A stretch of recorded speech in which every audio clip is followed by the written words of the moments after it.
സത്യം പറഞ്ഞ ഇപ്പോൾ കോൺഗ്രസ് കണി കണ്ടുണരുന്ന നന്മയായി മാറിയിരിക്കുകയാണ് BJP.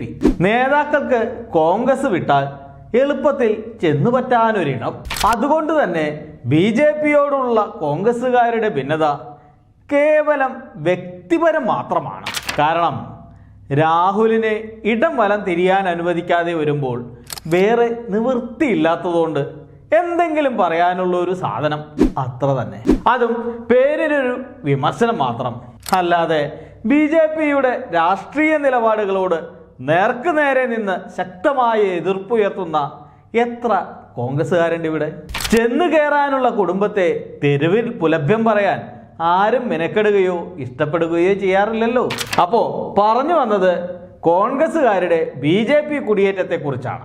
രാഹുൽ വീണ്ടും യാത്ര തുടങ്ങി കോൺഗ്രസിൽ നിന്ന് ഒരു പ്രധാന മുഖം കൂടി മറ്റൊരു പാർട്ടിയിലേക്ക് ചേക്കേറുകയും ചെയ്തു. പക്ഷേ ഇവിടെ ഒരു തിരുത്തുണ്ട്.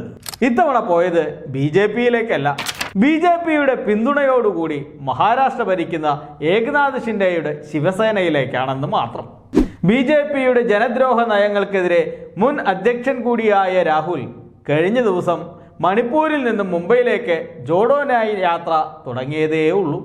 അന്നേ ദിവസം തന്നെയാണ് മുൻ കേന്ദ്രമന്ത്രിയും മുതിർന്ന കോൺഗ്രസ് നേതാവുമായിരുന്ന അന്തരിച്ച മുരളി ദേവറയുടെ മകനും മുൻ കേന്ദ്രമന്ത്രി കൂടിയായിരുന്ന മിലിന്ദ് ദേവറ പാർട്ടി വിട്ടത്. ഇതാദ്യമായൊന്നുമല്ല തലമുതിർന്നൊരു നേതാവ് കോൺഗ്രസ് വിട്ട് സംഘപരിവാർ ബാന്ധവം സ്വീകരിക്കുന്നത്. ഈ അടുത്ത കാലത്തായി മിലിന്ദ് അടക്കം 9ഓളം രാഹുൽ ബ്രിഗേഡിൽ നിന്നുള്ള നേതാക്കളാണ് സംഘപരിവാർ കൂടാരത്തിൽ എത്തിയത്. രാജ്യം തന്നെ ഏറെ ശ്രദ്ധിച്ചിരുന്ന ജ്യോതിരാദിത്യ സിന്ധ്യയും ഇതിൽ ഉൾപ്പെടുന്നു എന്നത് തന്നെ കോൺഗ്രസ് എവിടെ എത്തി നിൽക്കുന്നു എന്നതിൻ്റെ തെളിവാണ്. മാത്രമല്ല കോൺഗ്രസിലെ ഇത്തിൽക്കണ്ണികളായി നിൽക്കുന്ന ചില സ്തുതിപാഠകരിലല്ലാതെ വേറെ ആരിലും സ്വാധീനം ചെലുത്താൻ കഴിയാത്തയാളാണ് രാജ്യത്തെ ചേർത്ത് നിർത്താൻ പോകുന്നത് എന്നതാണ് വിരോധാഭാസം.